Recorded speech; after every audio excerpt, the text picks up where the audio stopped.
अजीज तुलबा अस्सलाम वालेकुम। मैं आपकी उर्दू की मौलमा हूँ। मेरा ताल्लुक मिडल विंग बॉयज से है। सबसे पहले तो आइए हम सब मिलकर अल्लाह ताला से दुआ करते हैं कि अल्लाह ताला तमाम कायनात को कोरोना जैसे मुसीबत से निजात दे और खसूसी तौर पर मुसलमानों और पाकिस्तान पर अपना खास रहम करम फरमाए, आमीन। अजीज तुलबा, तीसरे हफ्ते का काम आपको मिल चुका है। जुबानी तबादला ख्याल में सबक खातम ताई और लक्कड़हारा की बुलंद ख्वानी और सबक का इखलाकी पहलू है। तहरीरी काम में सवाल नंबर 1, 2 और किरदार निगारी शामिल हैं। सबक की पढ़ाई से पहले मैं आपको मुसन्निफ मीर अमन दहलवी का मुख्तसर सा तारफ करवाऊंगी। अजीज तुलबा, मीर अमन दहलवी जैसा कि नाम से ही जाहिर है दिल्ली के रहने वाले थे। इनके अबाओ अजदाद बादशाह हुमायूं के जमाने में शाही दरबार से वाबस्ता थे। जब दिल्ली की बादशाहत खत्म हुई तो इस वक्त मीर अमन ने भी दूसरे लोगों के साथ दर दर की ठोकरें खाईं। बिलाखिर फोर्ट विलियम कॉलेज के प्रिंसिपल से मुलाकात हुई। उन्होंने मीर अमन को लिखने लिखाने का मशवरा दिया और मीर अमन ने अपनी मशहूर ज़माना किताब बागो बहार लिखना शुरू की, जो 1 साल में मुकम्मल हुई। इनकी किताब बागो बहार एक लाफानी अदबी शाहकार बन गई। आज तक इस किताब की मकबूलियत में इजाफा हो रहा है। ये तो हो गया मुसन्निफ का तारफ। अब आइए सबक की बुलंद ख्वानी की तरफ। अब आप सब लोग अपनी अपनी किताबें खोलें और सबक को पढ़ना शुरू कर दें। और जैसे जैसे मैंने मुश्किल अल्फाज, सखावत, खिदमत खल्क, हाजतमंदों, हाजत रवाई और मुख्तलिफ अल्फाज मैंने खत कशीद किए हैं और ये सारे मुश्किल लफ्ज हैं। इन सब को आपने खत कशीद करना है। उसके बाद लुगत में से इसके मानी तलाश करने हैं और याद करने हैं। अजीज तुलबा, सबक की पढ़ाई से आपको पता चल गया है कि हातम ताई जो कबीला तय का सरदार था, अपनी खिदमत खल्क और सखावत की वजह से मशहूर था। हर वक्त दूसरों की मदद और खिदमत के लिए तैयार रहता, इसलिए तमाम लोग हातम की तारीफ करते थे। और बादशाह नौफल जो कि अरब का बादशाह था, वह इस बात से जलता था कि बादशाह मैं हूं, लेकिन हर कोई तारीफ हातम की करता है। इस वजह से बादशाह ने हातम के कबीले पर हमला किया, लेकिन हातम ताई अपने कबीले को छोड़कर चला गया कि मेरी वजह से जमीन पर फसाद ना फैले और लोग परेशान ना हों। फिर सबक में आपने पढ़ा कि कैसे हातम ताई ने बेसरो सामानी में भी लक्कड़हारे और उसकी बीवी को फायदा पहुंचाने की कोशिश की। अजीज तुलबा, ये होती है इंसानियत। और सबक के आखिर में आपने देखा कि किस तरह बादशाह ने हातम की तरफ दोस्ती का हाथ बढ़ाया और हातम ने खिदमत खल्क और अपने हुस्न सलूक से अपने इतने बड़े दुश्मन को अपना दोस्त बना लिया। अजीज तुलबा, जिंदगी अल्लाह ताला का खास तोहफा है, इसे जाया नहीं करना चाहिए। कुछ लोग दुनिया में आते हैं और एक आम सी जिंदगी गुजार कर दुनिया से चले जाते हैं। हालांकि अल्लाह ताला ने इंसान को अपना कासद बनाकर भेजा है और इंसान की तख्लीक का मकसद ही दूसरों के काम आना है। अपने लिए तो सभी जीते हैं इस जहां में, है जिंदगी का मकसद और उनके काम आना। अजीज तुलबा, कुछ लोगों की जिंदगी खिदमत खल्क से भरपूर होती है। इनकी जिंदगी का अवलीन मकसद दूसरों के काम आना है, जिसकी जिंदा मिसाल मौलाना अब्दुल सत्तार ईदी भी हैं, जिन्होंने पूरी जिंदगी खिदमत खल्क की और अपना नाम अमर कर गए। अजीज तुलबा, उम्मीद है सबक की वजाहत से आपको अपना तहरीरी काम करने में मदद मिलेगी। आइए सबसे पहले अल्फाज मानी लिखते हैं और तहरीरी काम का आगाज करते हैं। इस हफ्ते जो अल्फाज मानी आपको दिए गए हैं वो दर्ज सैल हैं। हाजत रवाई, जरूरत पूरी करना, हसरत भरा लहजा, मायूसी वाली आवाज, नाउमीदी, सजा भुगतना, सजा काटना, दर दर की ठोकरें खाना, जगह जगह के धक्के खाना, आली ज़र्फ, बड़े हौसले वाला। इसके अलावा भी मैंने 20 अल्फाज खत कशीद किए हैं जो कि आपको किताब में नजर आ रहे हैं।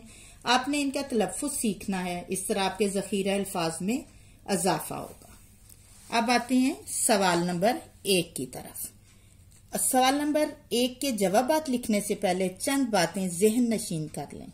सवालात के जवाबात सबक के मतन को जहन में रखते हुए अपने अल्फाज में लिखने हैं। गैर जरूरी तफसीलात से गुरेज करना है। लिखाई साफ और अल्फाज की बनावट और शोशों का ख्याल रखते हुए करें। आइए सवाल नंबर 1 के जवाबात पर तबादला ख्याल करते हैं। सवाल नंबर 1 का हिस्सा अलफ है। हातम ताई किस बिना पर मशहूर था? यानी हातम ताई की वजह शोहरत क्या थी। इसका जवाब आपने पहले तो सवाल में से जवाब निकालना है कि हातम ताई की वजह शोहरत सखावत और खिदमत खल्क है, या हातम ताई खिदमत खल्क और सखावत की वजह से मशहूर था। हिस्सा बे में आ जाए। जुज बे में नौफल कौन था और उसने हातम के इलाके पर हमला क्यों किया। अब आपने जैसे ही सवाल पढ़ना है तो आपने देखना कि सवाल में कौन कौन सी बातें पूछी गई हैं। हिस्सा जुज अलिफ में तो उन्होंने एक बात पूछी थी, लेकिन जुज बे में 2 बातें पूछी हैं। नौफल कौन था और उसने हातम के इलाके पर क्यों हमला किया। तो आपने सवाल में से जवाब निकालना है कि नौफल अरब का बादशाह था और उसने हातम के इलाके पर हमला इसलिए किया क्योंकि वो हातम ताई की शोहरत से जलता था। जुज जीम पे आ जाए। बीवी ने हातम को पकड़ने की ख्वाहिश क्यों की। अगेन आपने सवाल में से जवाब ढूंढना है। बीवी ने हातम को पकड़ने की ख्वाहिश इसलिए की क्योंकि वो रोज रोज की मेहनत मशक्कत से आजिज आ चुकी थी और वो चाहती थी कि बादशाह ने जो बादशाह का मुकर्रर करदा जो इनाम है वो हातम को कैद करके बादशाह के पास ले जाए और फिर वो ऐशो आराम की जिंदगी गुजारे। यानी बीवी ने हातम को पकड़ने की ख्वाहिश इसलिए की क्योंकि वो रोज रोज की मेहनत मशक्कत से तंग आ गई थी और चाहती थी कि हातम को बादशाह के पास ले जाएं और इनाम हासिल करें और ऐशो आराम की जिंदगी बसर करें। बूढ़े मियाँ बीवी की बातें सुनकर हातम क्यों खुश हुआ। बूढ़े मियाँ बीवी की बातें सुनकर हातम इसलिए खुश हुआ क्योंकि वो खिदमत खल्क और सखावत करना चाहता था और इस बेसरो समानी के आलम में भी अल्लाह ताला ने उसे खिदमत खल्क का मौका दिया था। बादशाह को किस तरह मालूम हुआ कि हातम को पकड़कर लाने वाला कौन है। अगेन आपने क्वेश्चन में से आंसर निकालना है। बादशाह को इस तरह मालूम हुआ कि हातम को पकड़कर लाने वाला कौन है कि उसने जब बहुत सारे लोग ये दावे कर रहे थे कि हातम को हम पकड़ के लाए तो बादशाह ने हातम से ही पूछ लिया और उसको असल बात का पता चल गया। आखिरी सवाल है, बादशाह ने हातम की तरफ दोस्ती का हाथ क्यों बढ़ाया। बादशाह ने हातम की तरफ दोस्ती का हाथ इसलिए बढ़ाया क्योंकि वो नहीं चाहता था कि इतने अच्छे इंसान के साथ वो दुश्मनी रखे।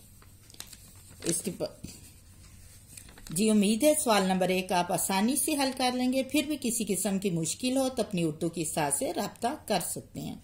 सवाल नंबर 2 में जुमले बनाने हैं।